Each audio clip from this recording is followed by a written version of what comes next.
Time for a weekly chat with our hockey insider, Pierre LeBrun. And Pierre's had a chance to speak with Tampa Bay Lightning head coach Jon Cooper recently about the upcoming Four Nations face-off. Pierre, first of all, great to see you, my friend. Great to have you here. How has Cooper started preparing for the inaugural Four Nations face-off? And has he already started looking ahead to 2026? Yes, he's going to be the head coach for the Olympic team as well for Team Canada. And it's interesting because when I asked him this question, I thought he would maybe downplay it because they don't always want to sort of show their cards to you, right? And one thing about Jon Cooper, though, he's very transparent. And I asked him, I said, you know, he happened to be in Toronto this week, you know.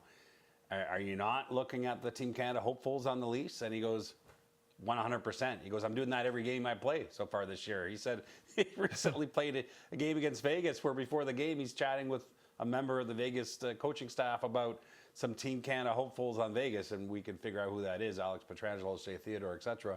But he's absolutely embracing this and taking it very seriously. You could tell in the Q&A that I did with him that he is spending a lot of time thinking not only about, you know, the feedback that he's giving the management team about the kind of players that he thinks would work on this team, but that he wants to get this right. And one telling comment for me, Jay, is he said to me, you know, it comes down sometimes to this in our conversations with management. He said, do we want to take the 23 best players, or is it the 23 players that make us the best team? Right.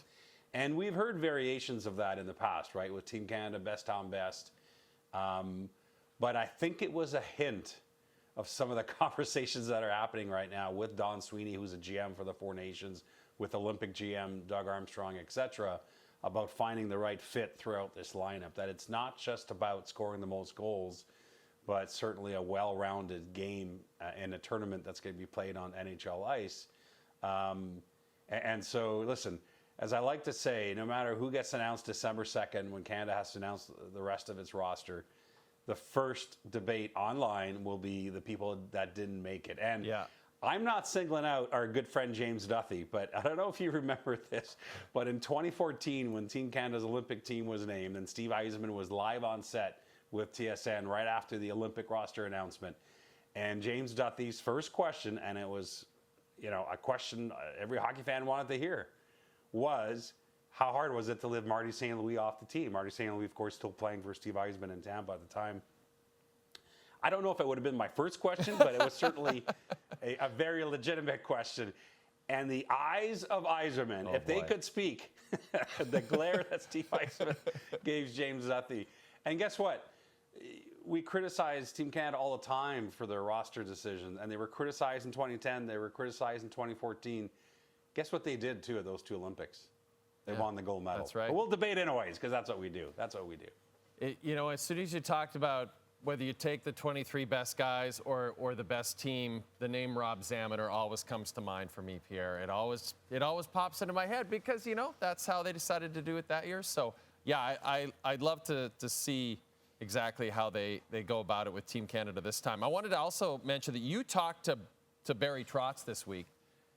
Boy, the Preds, it was a rough start. They did get their first win finally Tuesday night, but you bring in Marchessault, you bring in Stamkos, you extend Saros. It's looking great for Barry in the offseason. He almost won the offseason, and then this disastrous start. What did Barry make of it?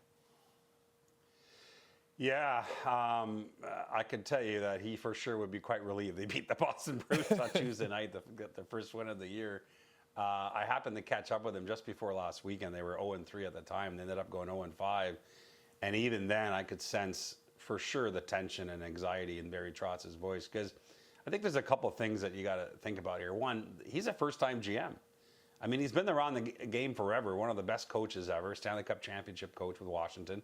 But when he became GM, that was a new thing for him in the NHL. And I think that, you know, he was the guy that stole the headlines on July 1st, adding Stamkos, Marchessault, Brady Shea.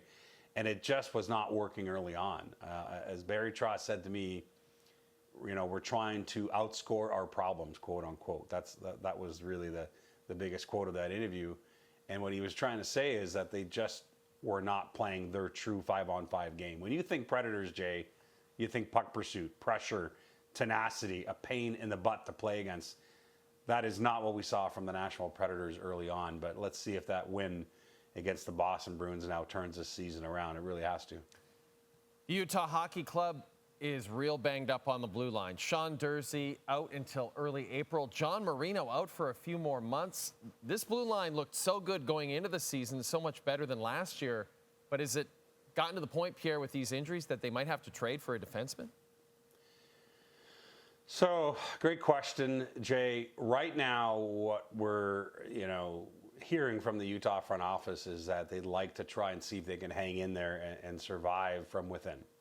And between call-ups and bigger minutes to current players, that's sort of what they're looking at, and with fingers crossed, frankly, that they can, get through these massive injuries on their back end. It's pretty hard to replace those minutes from Durzi and Marino. Marino's, been gone for a few weeks now. But I think I say all that with a caveat, because I also know from making calls around the league today that Utah GM Bill Armstrong has been on the phone and he's been reaching out to teams. I think doing his due diligence, so, two things can be true at the same time, which is we want to give our internal options the first crack at it. It doesn't mean that you can't do your due diligence and find out, ahead of time in a very preliminary fashion what's out there on the trade market. So I think that's what's happening as well. The debate, I think, for Utah is that, like, let's use an example. Timothy Liljegren of the Leafs, I think we all know he could use a change of scenery. The Leafs have a lot of bodies on D.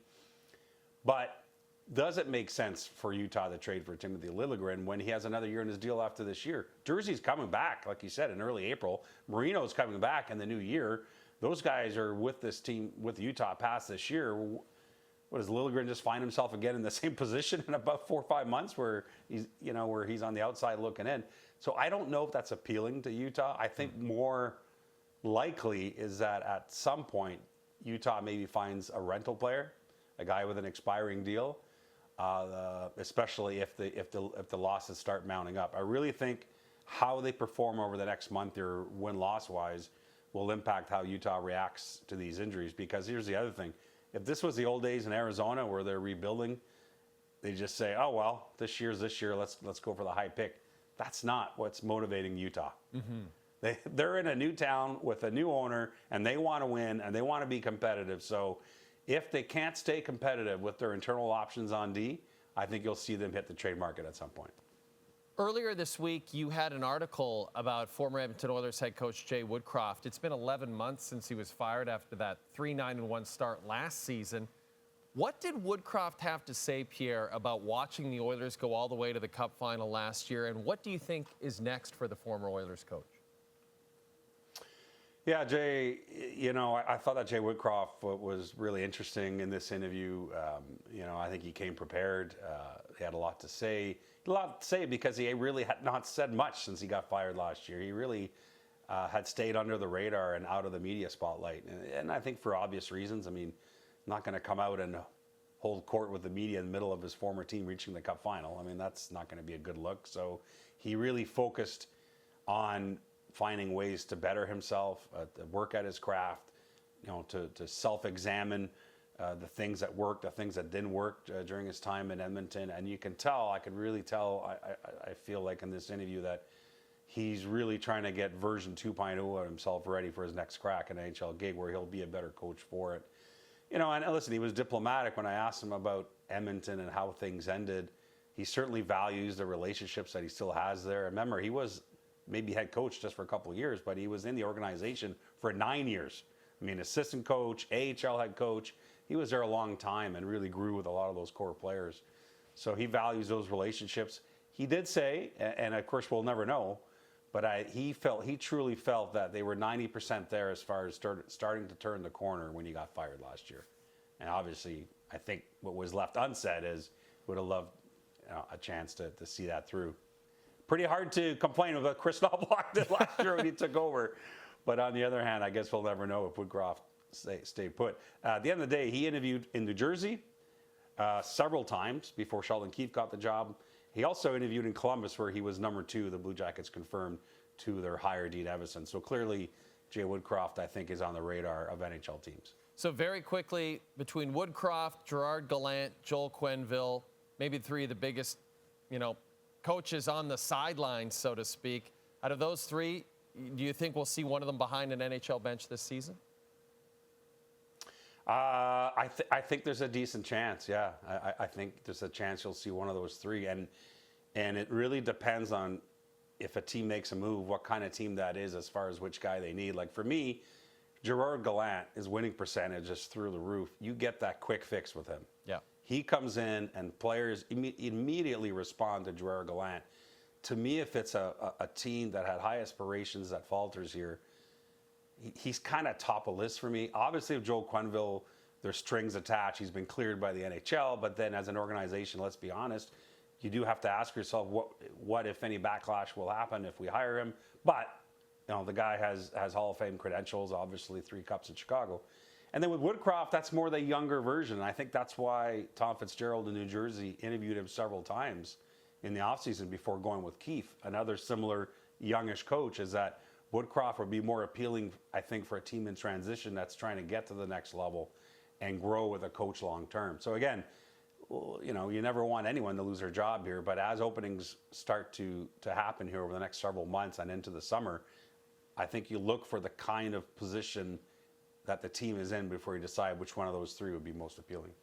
You can read all of Pierre's stuff in The Athletic. You can see him right here on TSN. We love when he joins us here on the show. Oh, he's also an RDS en français, so check that out if you speak our other official language. Pierre LeBrun, always a pleasure. Thanks for this, my friend. Well, and thank you for not mentioning the Dallas Cowboys. I love you for that.